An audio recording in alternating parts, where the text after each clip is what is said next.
Muy buenos días a todos. Muchas gracias por estar aquí abriendo portales. Nuevos puertos se abren, la navegación está por comenzar y hoy no venimos solo a leer, venimos a encender un clásico que sigue haciéndonos preguntas incómodas y hermosas. Bienvenidos a este día de apertura de portal en iBooks. ¿Y qué son los iBooks? Los iBooks son el siguiente capítulo de la lectura. Ebooks que viven. Aquí conversamos con personajes, probamos retos y generamos nuevas historias, mientras respetamos y disfrutamos de la obra original. Nuestra visión es simple y gigante a la vez. Que millones crucen el portal y vuelvan a amar la lectura, pero juntos y en comunidad. Y hoy nos acompaña Roberto Domínguez Cáceres, un académico que conversa con la literatura como quien enciende una lámpara, con calma, precisión y ganas de compartir. Lo hemos leído tener puentes entre cine y literatura, traducción y cultura visual. De esos profesores que despejan ruido y te dejan con preguntas mejores. Y bueno, él es el autor de primero tres monstruos, Drácula, Frankenstein y Dr. Jekyll y Mr. Hyde, en la tradición y sus traducciones. Es un ensayo, es un recorrido ágil por los monstruos fundacionales y lo que dicen de nosotros hoy. Lectura ideal para abrir debates sobre adaptación y traducción. Y también autor del Imperio de lo Visual. Imágenes, palabras y representación en un volumen que cruza visual y literatura, cultura visual y literatura, con capítulos que iluminan cómo miraríamos y leemos en el mundo contemporáneo. Como autor y editor académico, trabaja en ensayo y proyectos donde la imagen y palabra se miran de frente. Dialoga con los grandes mitos modernos, con esa mezcla rara de rigor y cercanía que explica sin solemnidad y abre puertas sin perder profundidad. Nos encanta cómo acerca el archivo a la audiencia, cursos vivos, escritura que conversa y una vocación por unir salón de clases con el lector curioso. Roberto, bienvenido. Qué gusto tenerte aquí. Muchísimas gracias. Estoy encantado de estar acá. Pues cuéntanos un poco, Roberto. Te voy a preguntas de calentamiento para Sí. conocerte, para entrar en materia sobre este gran título que nos trae el día de hoy, Frankenstein. De verdad te decía antes de entrar que estamos muy contentos y orgullosos de que seas tú el que nos acompañe en este, pues primero, muy contemporáneo, ¿cierto? Con lo que está haciendo Guillermo el Toro. ¿Ya viste la película? Sí, ¿Qué te pareció? ¿Cuál es tu veredicto? yo creo, bueno, quisiera primero hablar de la novela, pero sí, yo creo que la idea solamente, ¿no? De que Guillermo del Toro haya hecho esta película habla mucho de la vigencia de la idea del monstruo y de la vigencia de la creación de Shelley, ¿no? De Mary Shelley, que es, creo que hay una versión para cada época y la de Guillermo del Toro representa mucho la sociedad que estamos viendo hoy. Entonces, más que la película, lo que quiero hablar es del hecho de que un productor como Del Toro, un director como Del Toro se haya metido a trabajarla y que nos da otra versión. Es una lectura más que se pone encima de las otras muchas que ha habido de Frankenstein y de eso quisiera hablar un poquito más, ¿no? Sí, ¿cómo decide entre tantas historias por contar esta? Sí, exactamente. Muy bien. Contemporáneo. Y esta otra versión, este stop motion mexicano, Frankelda, ¿ya pudiste ir a verla? No, esa todavía no. ¿Sabes por qué no? Porque estaba revisando la novela. Entonces, prefiero a veces ser más fiel a la letra, pero sí, efectivamente, algo que me da mucho la atención, Eduardo, es que Frankenstein, desde antes de que fuera una novela, ha sido una idea, ¿no? Es decir, desde el golem, que está en la tradición judía, no judío-cristiana también, la idea de un monstruo que está hecho de partes viene desde la tradición asiria. Hay efigies, hay esfinges, hay quimeras, hay sirenas, ¿no? En la que la imaginación humana no se conforma con lo que ve y siempre quiere pegar lo inaudito. Y creo que ese es un espíritu, pues, liberador, creativo, fantástico, ¿no? En ese sentido. Y Frankenstein resume muchas de esas ideas y creo que es un monstruo que nos pertenece un poquito a todas, a todos. ¿Qué edad tenías cuando leíste Frankenstein por primera vez y cómo te marcó? Bueno, debo decir algo. Antes de ver Frankenstein, vi creo que la familia Monster en la tele y antes de leer Frankenstein vi caricaturas, vi versiones del Pato Lucas haciendo de Frankenstein, vi caricaturas de dibujos animados que se refieren a eso, hasta que eventualmente por ahí en la secundaria, no porque estuviera en el programa de lectura, porque era muy conservadora, sino más bien porque estaba en mi casa, me pude acercar a ella, ¿no? Entonces, al principio yo pensé que íbamos a leer algo, que iba a leer solamente del monstruo. Nunca me imaginé que el monstruo está dentro de una serie como de cajas chinas adentro de la obra de Mary Shelley y que tiene una repercusión enorme, ¿no? Y entonces, para mí, al principio, la primera lectura, debo decirlo, fue muy decepcionante porque yo quería leer solamente el monstruo, ¿ah? Las aventuras de Frankenstein. Y la primera lectura creo que estuvo acompañada también de dibujos que medio apoyaban la lectura, pero que para mí siempre me causaban mucho estrés porque nunca correspondían. Primero, nunca estaban en la página correcta, ¿sí? Siempre estaban desfasados. Y segundo, no era todo lo que yo leía. Y tercero, no correspondían a lo que yo me imaginaba. Entonces decidí dejar de ver las imágenes para empezar yo a hacer mi propio Frankenstein. Y la verdad es que el mío era mucho más, creo yo, parecido a otras cosas que yo veía, ¿no? Vivía en ese momento en Cerro Azul, en el norte de Veracruz, o sea, no había estos escampados invernales de los que habla Shelley en la novela, no había vientos borrascosos ni cierzo invernal, sino había un calor tremendo, ¿no? Había mangos y un ambiente tropical, pero aún así, Frankenstein sobrevive el clima y yo me lo podía imaginar, es decir, me lo podía imaginar hecho de pedazos. ¿Sí? Y me lo podía imaginar perfectamente en un laboratorio porque el laboratorio de Frankenstein se parecía mucho al laboratorio de la secundaria, ¿sí? Entonces había como una idea que creo que es algo bien interesante para los lectores, ¿no? Para los escuchas lectores de un audiolibro, que es la idea de juntar lo que hay a mano con lo que te está proponiendo el libro.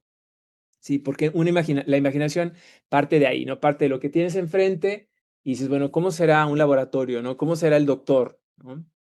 ¿Cómo será esa noche lóbrega de la que habla, ¿no? ¿Cómo será ese espacio entre el castillo con una torre o sea, todas estas cosas que te puedo seguir hablando de ellas, tienen que ver con que partimos de una necesidad de nosotros tener que completar lo que no estamos viendo. Y Frankenstein, como novela, no como monstruo, como novela, tiene para muchas lecturas, ¿no? Y creo que muchas personas vamos a poder leerla, escucharla en otro sentido.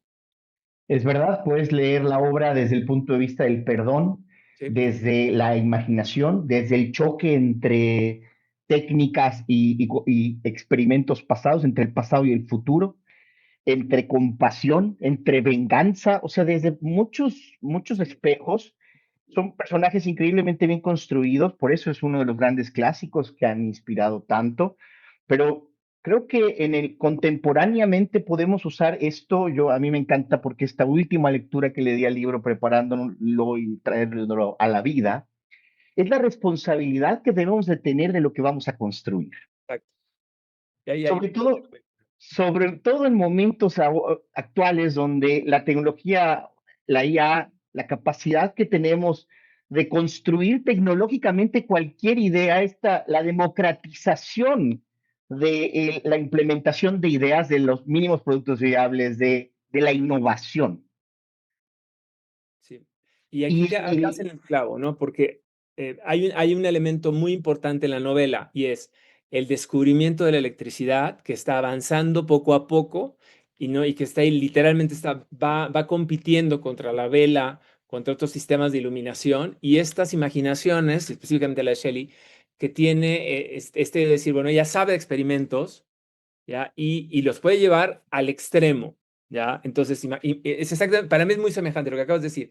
La idea de la electricidad, de la galvanización, de los procesos, de inyectar un estímulo eléctrico en lo que ahora sabemos que funciona en el cuerpo de esa manera y llevarlo al extremo, que es devolverle la animidad, ¿no? O sea, devolverle el ánima a algo que está yerto, que ya no la tiene, pues es como el extremo. Y se parece mucho a esta cosa que estamos haciendo ahora, ¿no? Quererle darle mi vida algo que ya la tiene, ¿no? Que es la inteligencia artificial. Entonces sí tenemos ahí elementos para comparar, ¿no? No quiero decir exactamente uno a uno, pero sí hay muchos elementos, ¿no? Yo frente a lo desconocido, tratando de imbuirle espíritu, darle vida, ¿no? Sea por algo digital, sea por algo electrónico, un elemento que le va a dar impulso.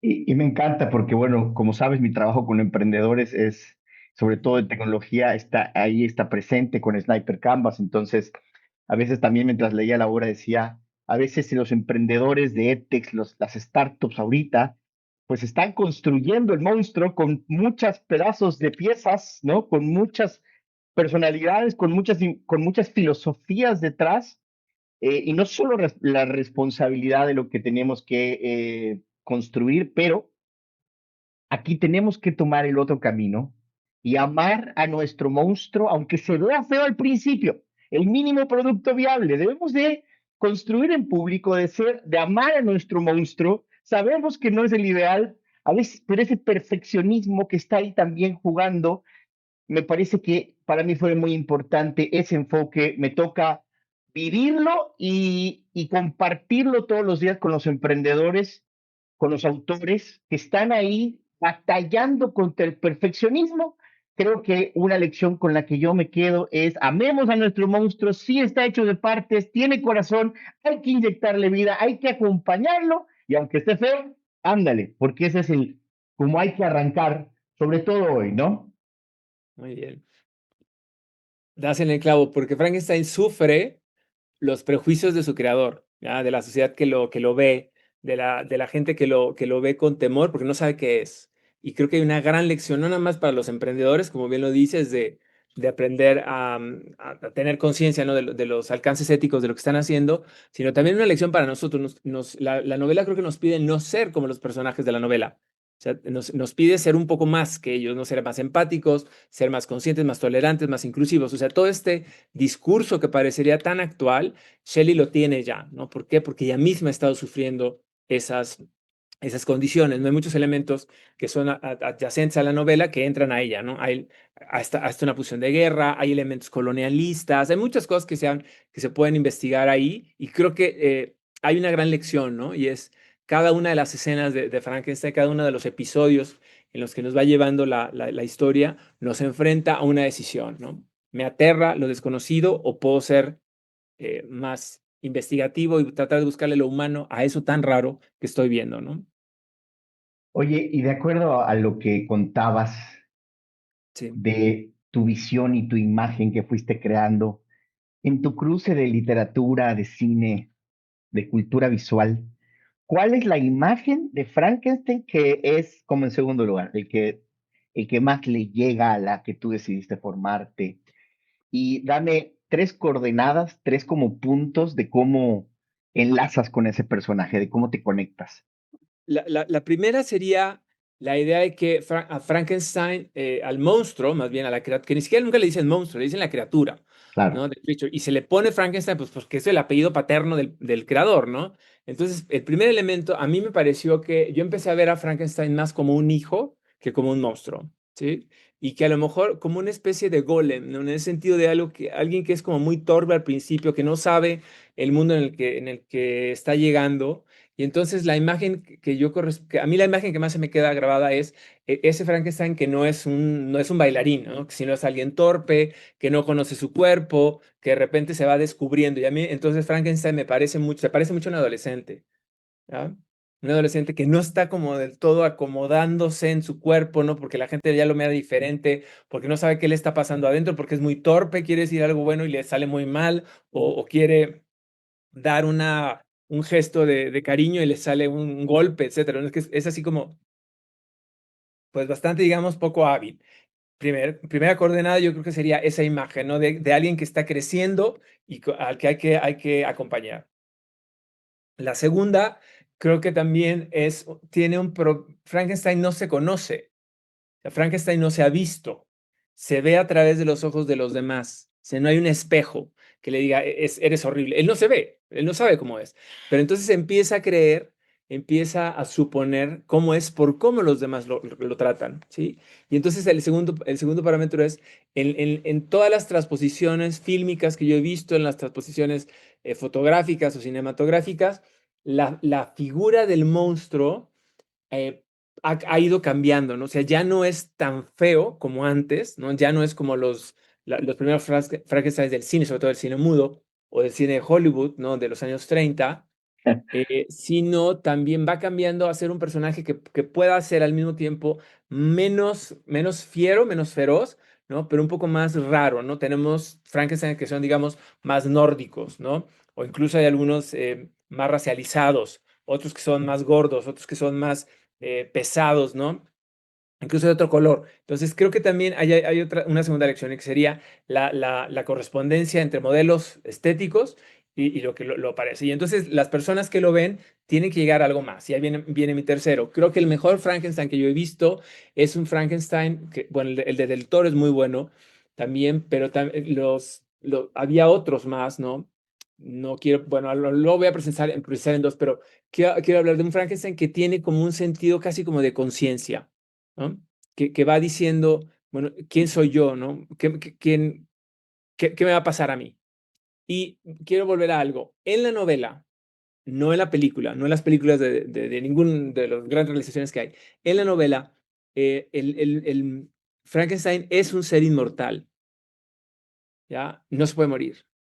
Y entonces, de hecho, no está muerto, es una especie de una combinación, ¿no? Entre zombie, entre un poco vampiro, pero también es una creación fuera de su naturaleza, ¿no? Eso quiere decir monstruo, pero también el monstruo quiere decir que no sé si realmente Frankenstein lo sea, en el sentido de que nos advierte y nos muestra algo, ¿no? Nos advierte, nos pone antecedentes de algo que nos interesa mucho, y es que nunca vamos a terminar de conocer a otra persona y que podemos levantar en ella reacciones muy negativas, muy positivas, pero que esa persona siempre va a permanecer como un desconocido. O sea, no se puede completamente conocer algo, ¿no? Y creo que esa es la tercera coordenada, ¿no? La capacidad que tiene de siempre ser distinto.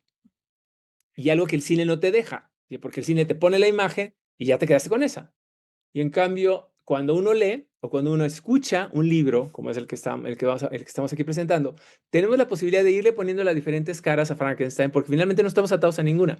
Y esa es una ventaja que la literatura tiene, que el audiolibro tiene, que no tiene el cine. Sí. Me encanta, no podría estar más de acuerdo. Tus tres coordenadas son increíbles. Nos ayudan a entender las distintas caras de estos personajes, a enriquecerlas. Tú trabajas con alumnos, Sí. tú trabajas, y esto es muy bonito porque no hay como ser, como acompañar en el proceso de descubrimiento, y en el proceso de aprender. Sí. Y la responsabilidad que tenemos como profesores de gamificar esto y de volverlo divertido. Siempre el storytelling va a ser una herramienta importante y fabulosa. ¿Qué enfoque de Frankenstein y de otros monstruos, si quieres ya abrir también a otros que has trabajado y conocido profundamente? ¿Cómo los llevas a la clase? ¿Cómo te sirven para conectarte mejor con los alumnos? ¿Cómo te sirven para marcar esos puntos que los lleven hacia ser mejores? Mira, es una excelente pregunta. Te voy a decir algo. Uno de los monstruos que a lo mejor en una primera lectura vas a decir, ¿qué le pasó? ¿De qué están hablando? Un monstruo en ese sentido, y aquí cito a Patricia Saldarriaga, a una espléndida autora que tiene acaba de sacar con Ruth Gertz, la editorial, un libro que se llama Monstruos contra el Patriarcado, el cine de horror, el cine global de horror y la imaginación tóxica. Hay un elemento muy interesante y en esto de aplicarlo a un grupo de estudiantes. Para mí, lo más importante es que los estudiantes entiendan, cualquier persona entienda que no estamos hablando de un tercero, que estamos hablando de nosotros mismos, ¿ya? Y que para entender al monstruo hay que ponernos en nuestra propia condición de seres humanos que fallamos, que nunca vamos a ser comprendidos, y entonces creo que ahí hay una primera pregunta, ¿no? Para quienes lea una novela como Frankenstein o se acerque a una literatura como en general de la del monstruo, ¿no? Estoy pensando en la de Robert Stevenson como Dr. Jekyll y Mr. Hyde, o la de Albert Camus como El extranjero, porque el extranjero también es un monstruo, ¿sí? Ahí es Tú el... vas a ser el invitado de honor en esas tres obras, No, pero garantizado. Las ese sí, tenemos que abrir juntos. no, pero ahí va. Entonces, yo lo que veo es que a los estudiantes de cualquier, sobre todo, o sea, yo diría que los más jóvenes, que dicen, bueno, es que para mí los monstruos son unas cosas horribles que salen del pantano y yo no tengo, y más bien están hechos para que me asusten. Pero yo creo que no, yo creo que, la labor de alguien como yo es llevar a ellos a entender que el monstruo está en ti y que tú eres un monstruo de repente en varias ocasiones, en varios momentos del día de tu vida para alguien más y entonces que tienes que ponerte en ambos lados y decir, a ver, ¿cómo lo estoy viendo yo? ¿Cómo me están viendo a mí? Que no quiero corresponder a los estándares de belleza universales porque quiero ser diferente, eso es también ser un poco un monstruo, ¿no? Y que también el monstruo tiene una característica muy positiva, que tiene una profunda originalidad. Y creo que por ahí yo les llego a mis estudiantes, decir, a ver, busca cuáles son los elementos únicos de esta criatura. ¿Qué hace? ¿No? A veces tiene una fuerza fantástica, ¿no? Más allá de lo creíble, pueden matar leones como Hércules, que también es una especie de monstruo, ¿no? Pero también pueden tener algunas otras cualidades. Bueno, eso que son los superpoderes, pues no son más que las versiones cinematográficas de valores éticos, ¿sí? Que a nosotros a lo mejor no se nos ocurre pensar como un superpoder, pero un monstruo, y nada más quiero resumirlo, tiene características únicas, tiene características muy eh, especiales que son rarísimas y por lo tanto lo hacen un monstruo, pues tú también tienes algunas, ¿no? ¿Cuáles son tus puntos buenos únicos, ¿no?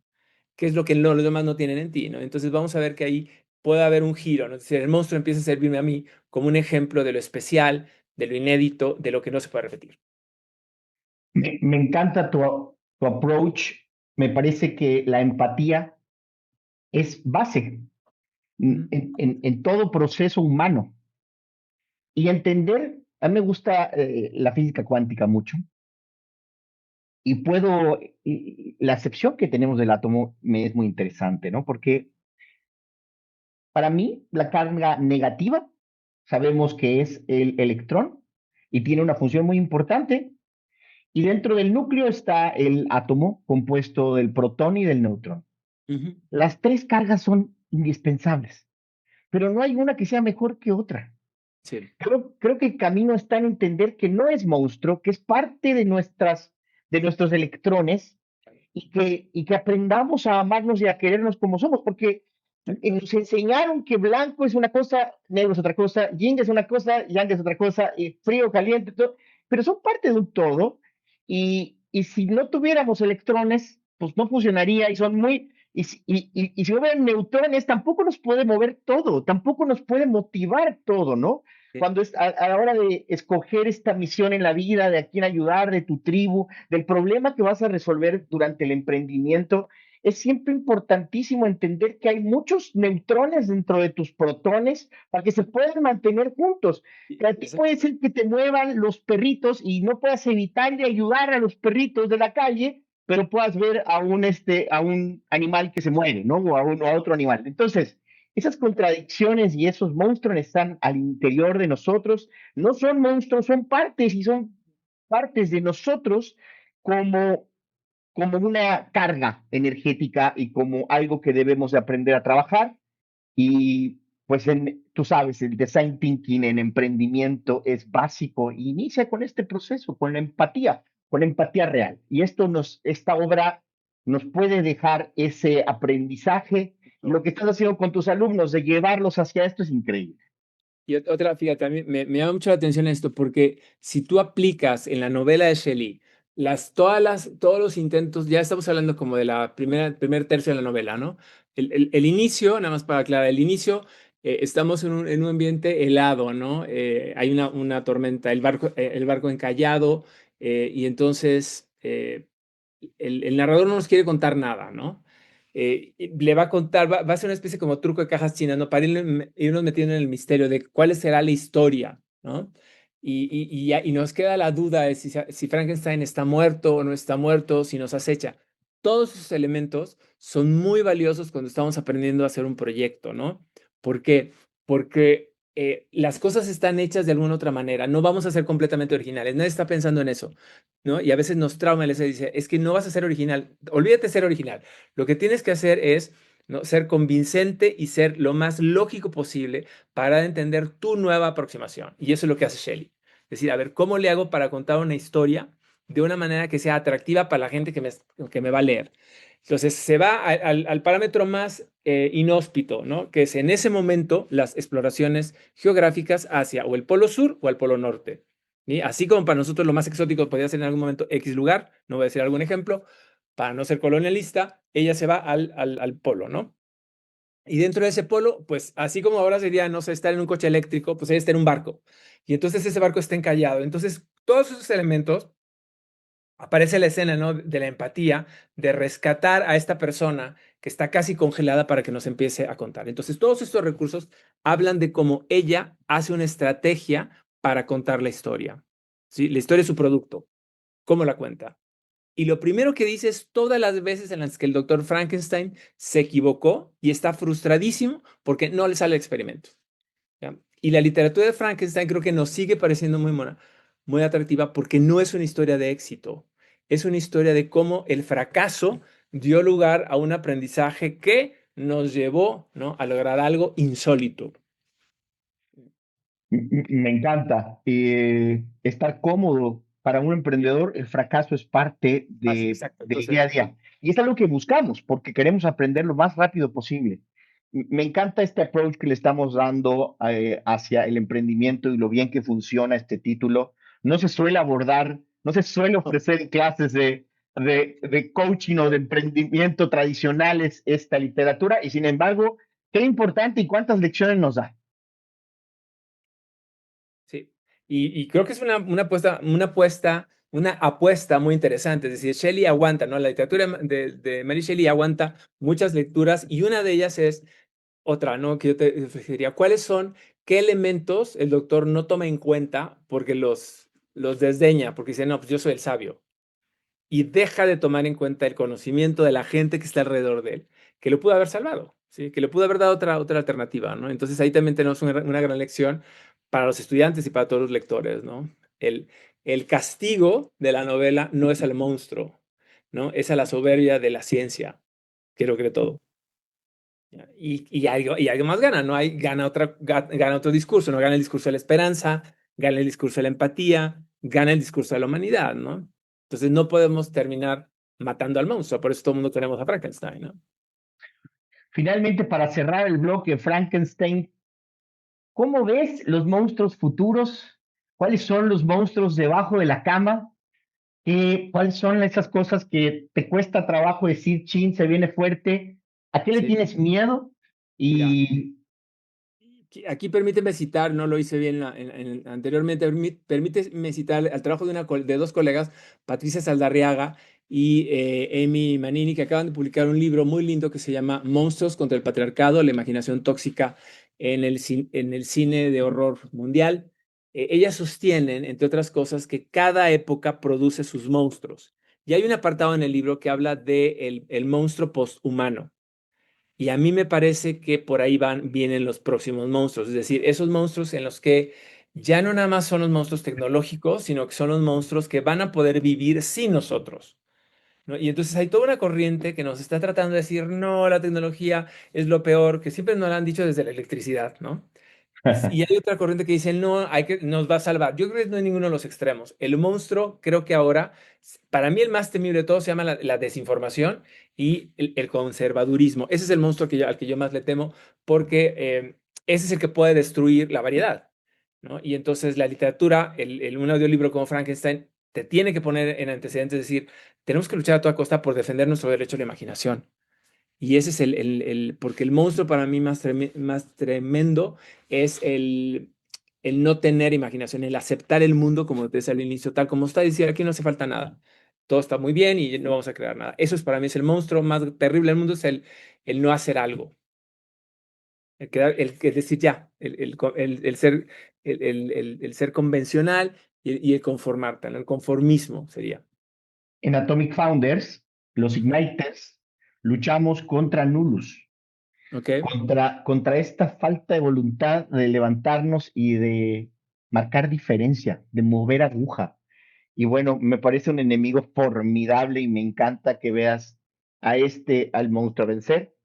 Creo que la base de este problema está en el propósito de las personas Ajá. y sobre todo Yo creo que en la orientación vocacional, justo en los años de preparatoria, donde pues es tan difícil saber por dónde va la cosa, es esto, esta vocación, esta búsqueda de profesionalidad, o sea, de qué es lo que voy a estudiar, es el ítem a que se le dedica menos tiempo Ujú. y que es más relevante. Es impresionante. Pregúntale a miles y todos ellos te van a decir, ok, orientación vocacional durante segundo y tercero de prepa, 7, 8, 9 horas, 10 citas con la psicóloga, ¿cuántas más pueden ser? Ningún, o sea, mínimas en comparación al aprendizaje de otras materias más específicas, cálculo, eh, y me parece que en el camino que entendamos que es relevante que la gente conozca qué es lo que los mueve, encuentren su propósito, a quién amas ayudar, a quién no puedes evitar ir a ayudar, se va a ir resolviendo ese problema de inacción, ese problema de nulus, de nulidad, si me explico, de neutralidad que tenemos que dejar atrás. Y creo que en la medida en que ayudemos a los chicos, a los alumnos a encontrar su fuerza interior, su porqué, Simon Sinek, obvio, creo que vamos a estar construyendo un mejor mundo. Totalmente de acuerdo. Y creo que la literatura es un gran aliado para eso, ¿no? Sin duda los libros transforman, y creo que aquí, Roberto, es importante, había una vez donde el libro era el rey.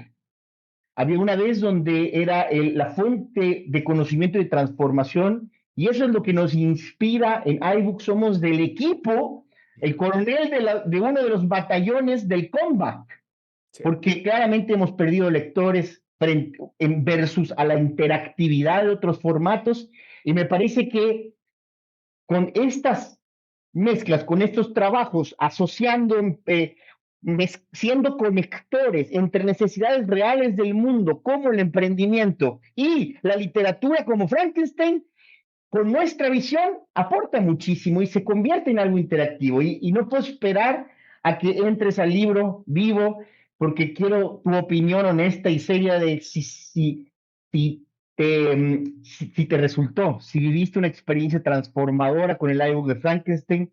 Y para cerrar este tramo, este bloque, quería preguntarte, ¿qué le vas a preguntar a Frankenstein? ¿Cuál de los personajes te gustaría platicar con ellos? Sería como importante para ti? ¿Qué esperarías de esa experiencia? Y después te voy a preguntar para que te vayas preparando cuáles serían qué hubiera pasado si hubiera cumplido la promesa de la pareja. ¿Qué hubiera pasado si? Entonces, cuéntame, ¿qué le vas a preguntar? Sí, yo siempre he querido preguntarle hay dos cosas, ¿no? La idea tal vez de cómo en cada uno de los espacios de la novela, ¿no? Me acuerdo mucho de la escena donde este personaje, ya tenemos a Frankenstein, ¿no? Ya está solo, ya ha salido de su casa y el encuentro con el mundo a mí me llena de compasión, ¿no? Porque yo siempre temo que le va a ir muy mal al monstruo porque lo van a matar rápidamente, ¿no? Tal vez influenciado por las versiones anteriores cinematográficas. Pero en la novela el riesgo no es eso, el riesgo es que él nunca pone en peligro a las personas, o sea, y le toca, y ahí está el genio de Shelley, ¿no? De Mary Shelley, le toca que cuando entra a pedir porque no sabe hablar, ¿no? Entonces, para mí, ese es el momento más representativo de lo que estoy leyendo ahorita. Frankenstein es un migrante, ¿sí? Llega a una ciudad desconocida, no habla la lengua que los demás hablan, nadie lo conoce, nadie lo sabe ver bien, y a pesar de eso, cae en las manos del ciego, ¿no? ¿Te acuerdas de esa escena? En la que el ciego no lo ve, ¿no? Solamente lo puede intuir, ¿no? Y entonces hace lo que sabe hacer y le ofrece, ¿no? Y le da abrigo y ya no les cuento más para que lean, para que escuchen el libro, ¿no? Pero hay un momento clave y es decir, cómo nosotros estamos tan prejuiciados que ponemos en peligro la oportunidad de conocer a alguien por el prejuicio. O sea, no nos damos chance, ¿no? Y entonces la pregunta sería a Frankenstein, oye, ¿no te dio miedo salir a la realidad? ¿No te da miedo, ¿no?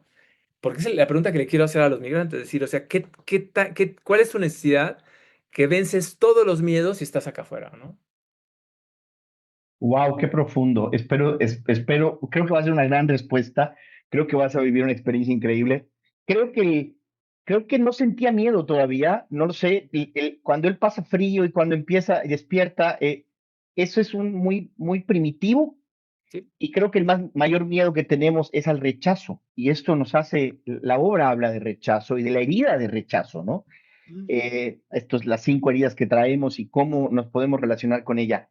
Creo que lo que hemos demostrado hoy, mi estimado Roberto, es que Frankenstein tiene muchas vitrinas donde tenemos que asomarnos al mundo desde esa empatía y nos tiene mucho que enseñar, así que creo que tenemos que hacer una continuación para que tengas más tiempo y tenemos que volver a hablar de Frankenstein después de que vivas el estar con los personajes, de crear nuevas historias. De verdad, por favor, regálanos un ratito de tu tiempo para que podamos volverte a entrevistar y ojalá salga justamente aquí en el tiempo original. Gracias, Roberto. Tu conocimiento y tu pasión por este título en particular me emociona muchísimo y me inspira para llevarlo como proceso de aprendizaje y de enseñanza y de verdad, un verdadero honor haber podido platicar contigo. Muchas gracias a ustedes, gracias Mariel, gracias Eduardo por la invitación. De verdad, qué increíble plática. Se me antoja tomarme 50 cafés contigo. Gracias, Roberto. Gracias por esta plática tan profunda. Me parece que aquí tenemos una oportunidad gigante de aprender de esta obra desde tantas facetas. Y bueno, Roberto, no podemos abrir un libro, un portal no puede ser abierto sin la ejecución de la lectura si no leemos. En iBooks creemos que la lectura tiene que evolucionar también hacia ser comunitaria y ya estamos trabajando en unos ejercicios muy padres para que la gente pueda leer al mismo tiempo, para que esto se pueda volver algo comunitario, no solo el compartir las ideas, sino leer en simultáneo y desarrollar esta habilidad que cuando leemos necesitamos, ¿cierto?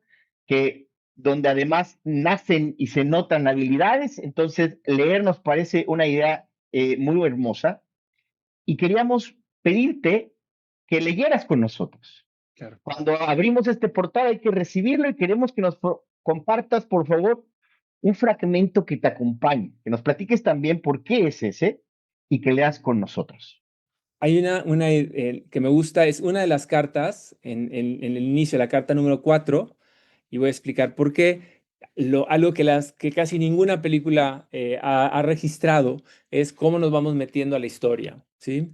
Fíjense nada más como para estimular la imaginación. Dice, es la carta a la señora Saville en Inglaterra y la escribe, por supuesto, uno de nuestros personajes ya más conocidos, que es el autor del diario, ¿no? Entonces, en ese sentido, dice en un momento, está muy restablecido de su enfermedad. No estamos hablando de este personaje misterioso que apareció.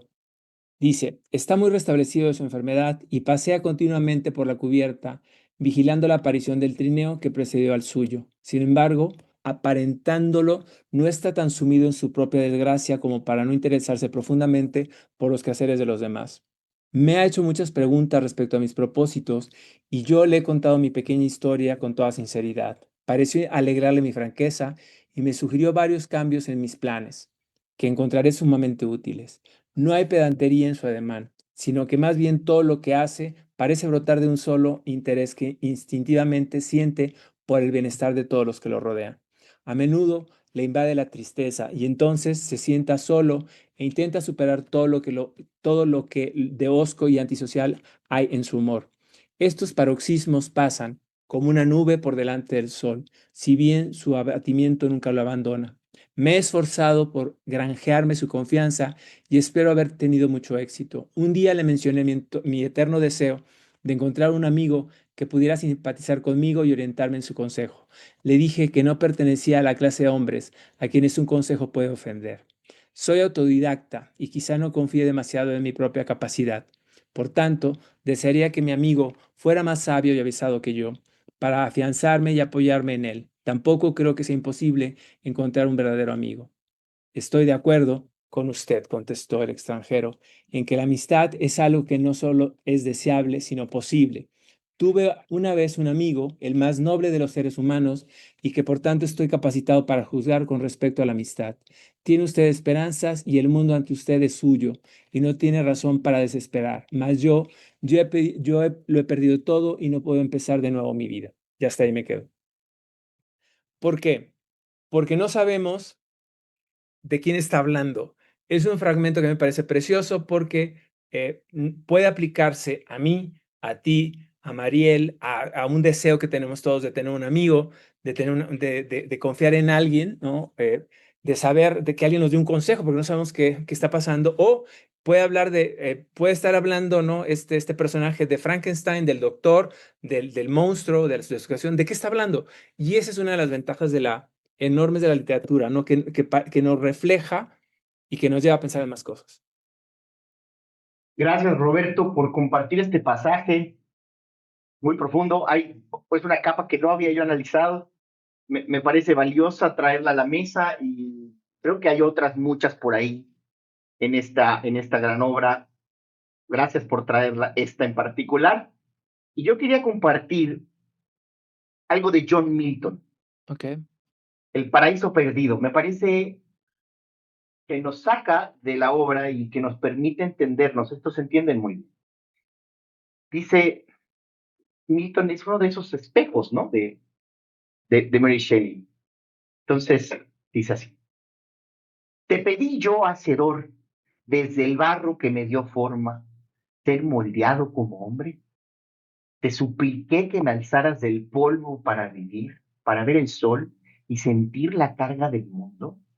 Si no lo pedí, ¿por qué recae sobre mí la culpa de la caída? Si mi voluntad nació ya envuelta en la necesidad. Si me diste vida sin consulta, ¿no es tuya también mi deuda? Yo cargo con el dolor y el destierro y sin embargo sigo respirando tu aliento. No bastaría mi arrepentimiento. No hay sitio donde el barro pueda volver a ser barro y comenzar otra vez. Menos ciego, menos sol. Bueno, pues aquí sin duda esto, no hay respuestas fáciles. No.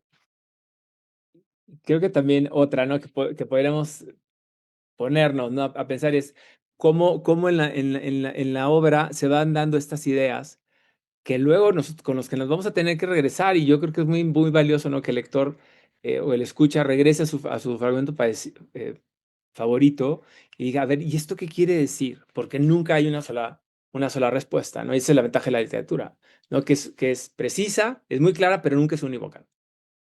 Hay muchos lentes y estas obras maestras tienen muchísimas vitrinas y qué bueno que los podamos quitarnos un ratito, empatizar, movernos de lado, ver esa escala de grises en un mundo cada vez más polarizado, donde parece ser que tienes que irte a los extremos, eh, los grises y la escala de grises que nos hace entender, empatizar y entender las necesidades y lo más profundo de cada personaje, nos permite en, mirar con ojos frescos y volver a la empatía y a la escala de grises que creo que es tan importante. Y bueno, ahora es momento de que nuestro narra vivo y guardián de la biblioteca de Aidara, Otto, nos va a contar cómo está armado este iBook de Franklin. ¿Cuáles son los hilos de Walton, de Víctor y de la criatura? ¿Cuáles son los momentos clave y cómo funcionan los retos adentro? Adelante, Otto. Exploradores de historias. Hoy, en la biblioteca Gaidara, se abre un iBook más moderno que el Nano Banana. Frankenstein, la obra donde Mary Shelley nos lleva el primer experimento de bioética narrativa. Crear vida artificial sin saber qué hacer con ella. Así empieza esta historia. Víctor Frankenstein, un joven científico suizo, descubre el secreto para dar vida y crea una criatura con partes humanas. Pero al verla despertar, se llena de horror y la abandona. Rechazada por todos, la criatura aprende a hablar, a leer y a aullar. Busca amor, pero encuentra desprecio y jura venganza contra su creador. Así comienza una persecución por montañas, pueblos y conciencias, donde la pregunta no es quién es el monstruo, sino quién lo hizo así. En este iBook podrás chatear con Víctor en el momento exacto en que la criatura abre los ojos e imaginar historias donde cumple su promesa. Además, Gollum vio forma de anillo al portal y lo prusa para superar la soledad. Si alguna vez te sentiste fuera de lugar, este libro no te va a asustar, te va a voler. Así que abre el portal y enciende tu radio interior, porque a ti hasta los monstruos tienen corazón. Gracias, Otto. Gracias. Sin duda alguna, es una experiencia que hay que navegar, que hay que subirnos y hay que probar todas estas interacciones. Frankenstein es una obra llena de vitrinas que nos permiten asomarnos desde la visión de otro y creo que tenemos un gran iBook, no se lo pierdan, está increíble. Y bueno, en cada sesión, en cada apertura de portal, hay una ceremonia. Hoy está naciendo un nuevo iBook. Hoy la experiencia de poder chatear con los personajes, crear nuevas historias y sobre todo interactuar y ser el capitán de esta navegación, de ser relevante en la obra, nace con nuestra ceremonia del prendido de velas. Así que, como en cada sesión, hoy abrimos el portal de Frankenstein. Y para esto, voy a prender la vela de la luz de Aidara, la imaginación, la intuición, lo invisible que enciende las historias y nos humaniza. La segunda vela que encendemos el día de hoy es la de los fundadores. Acción, comunidad, oficio, la fuerza y la energía para transformar las ideas en realidad. Y hoy recordamos que eso tiene que ser con muchísima responsabilidad. Dos llamas, un mismo llamado, mirar de frente lo que creamos. Que se abre el portal. Ahora sí, está vivo. ¡Vivo! ¿Y cuáles son las interacciones que nos esperan en este año? Vamos a poder chatear con Walton sobre el mar y la ambición, con Víctor sobre la ciencia y la culpa, y con la criatura sobre la soledad y la justicia. Van a haber retos éticos. Si fueras Víctor, ¿cuál sería tu protocolo de responsabilidad antes del experimento? Vamos a aprender a llevar una bitácora breve, el cuaderno de laboratorio, sobre cómo podemos cometer errores, pero hay que corregirlos en el camino. En la generación de historias, y si Víctor hubiera cumplido su promesa, y si la criatura hubiera encontrado mentor. Y bueno, evidencia compartible, vamos a hacer que esto haya muchísimos retos dentro de Frankenstein, esta gran obra. Y la meta es que cada quien complete un reto ético y deje constancia en su cuaderno. ¿Ok? Con eso van a desbloquear su primer código de portal. Y quiero recordarles, quiero invitarlos a que se sumen a este movimiento de lectura experiencial. La nueva lectura que gracias a las herramientas tecnológicas nos permiten ser el capitán de la obra. Y contarles que ya tenemos primeras ediciones, limitadas, numeradas, con extras coleccionables, con acceso temprano a funciones, con la agenda de todas las actividades de ese título. Y bueno, invitarles a que sumen parte, a que se unen a las líneas de la nueva lectura, a que recuperemos y volvamos la lectura a su lugar, a volverla a ser relevante, a darle estos nuevos ojos y sobre todo a participar en ellos. Muchísimas gracias. Roberto, gracias por encender con nosotros este clásico. Gracias a ustedes. Creo que es una llama increíble. Pues hoy abrimos Frankenstein con preguntas que no caducan. ¿Qué creamos? ¿Por qué y para quién? Los invito a entrar al iBook, completar su primer reto, compartir el enlace. Muchísimas gracias por acompañarnos. El portal queda oficialmente abierto. Nos vemos adentro y no se pierdan el próximo Apertura de Portal, donde vamos a descubrir la vida, el interior, la visión de otro gran autor de nuestro Latinoamérica y vamos a abrir el portal de otro año. Muchísimas gracias y hasta la próxima.